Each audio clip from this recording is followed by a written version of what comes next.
Hi friends, ஒரு சூப்பரான சீக்கிரமான செய்கிற மாதிரி ஒரு சட்னி ரெடி பண்ண போகிறோம். இன்றைக்கி பார்த்தீங்கன்னா கடாயில் எண்ணெய் ஊற்றி வச்சு, அடுத்தது வரமிளகா, இஞ்சி, பூண்டு, வரமிளகா போடுவோம். போட்டு இப்போ கொஞ்சம் நல்லா வதக்கிக்கலாம்.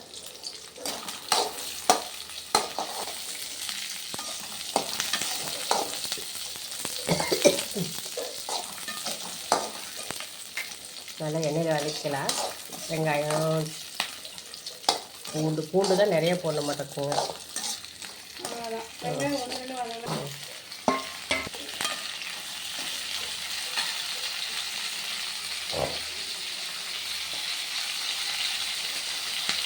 பாருங்க ஃப்ரெண்ட்ஸ், இப்போது வெங்காயம் 1-2 வதங்கினா போதும். தக்காளி கொட்டி வச்சு கல்லுப்பு சேர்த்துக்கலாம். இப்போ டேஸ்ட்டுக்கு பாருங்க ஃப்ரெண்ட்ஸ், இப்போ நல்லா வதக்கிக்கலாம் எண்ணெயிலேயே.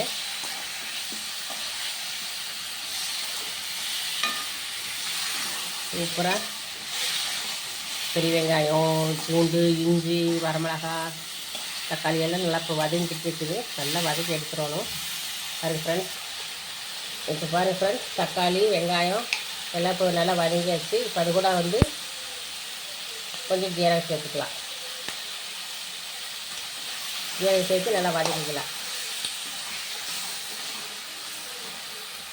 அவ்வளோதாங்க ஃப்ரெண்ட்ஸ். இதை விட்டு மிக்சியில் போட்டு அரைச்சி தாளித்து கொடுத்துக்கலாம். சூப்பரான சட்னி, குயிக்காக செய்கிற மாதிரி பாருங்கள். 5 நிமிஷம் கூட ஆகாதாட்டு இருக்குது. சூப்பரான சுவையான சட்னி. ஓகே ஃப்ரெண்ட்ஸ், பாய். பிடிச்சிருந்தா லைக் பண்ணுங்கள்.